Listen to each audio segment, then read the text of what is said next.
we are talking about the 1857, the first war of independence. Almost all the classes of people were unhappy and discontented with the behavior of British rulers. So, India gave rise to a revolt in the year 1857, and this revolt is named as the First War of Independence because in this year only this first felt to stand against the British rule. This is because the revolt was sparked off by the Indian soldiers of the British Army.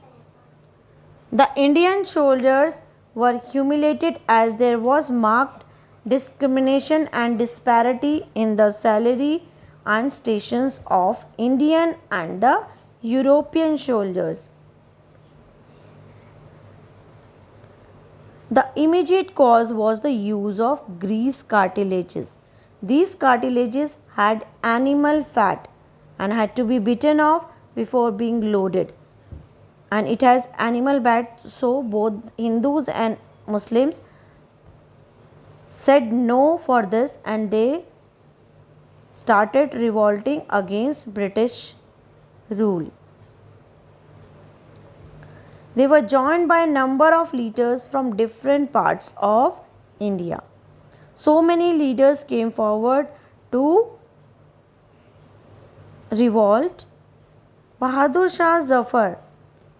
In the Delhi, the Mughal Emperor Bahadur Shah Zafar was declared the Emperor of India and leader of the revolt. The other famous leader of this revolt were Nana Sahib, Tatya Tope, Mangal Pandey, Kunwar Singh, Bahadur Shah Zafar, Maulvi Liaquat Ali. Two brave women too fought in this struggle of freedom, Rani Lakshmi Bai and Begum Hazrat Mahal. Rani Lakshmi Bai was a famous leader of that First War of Independence. She gave her life in the battlefield. Bahadur Shah Zafar was imprisoned and was went to Rangoon in Burma.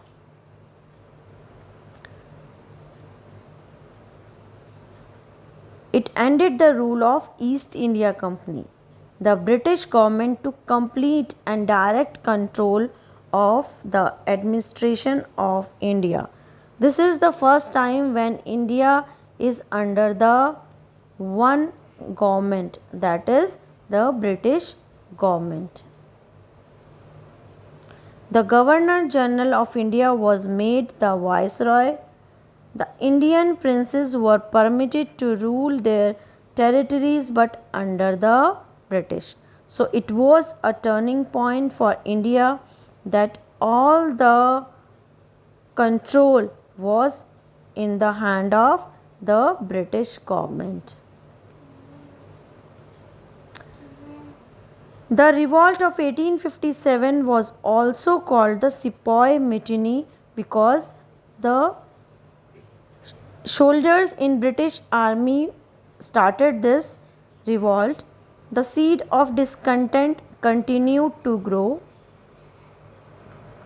The nationalist feeling born during this struggle became dear after year. The nationalists came and gave their lives for the freedom.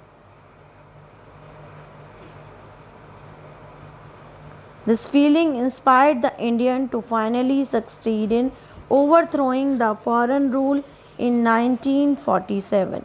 This is a golden year in an Indian history because on this particular day and date 15th August 1947, India got freedom. After a long struggle, after a great revolt by great leaders, they gave their lives, some of them gave their lives and some of them were in prison. were in long period of time. So they gave this, they dedicate their life to the country, and after that blood, what they gave to India, turn up to as independence of India. So we should respect this day and their struggle and their dedication. Thank you.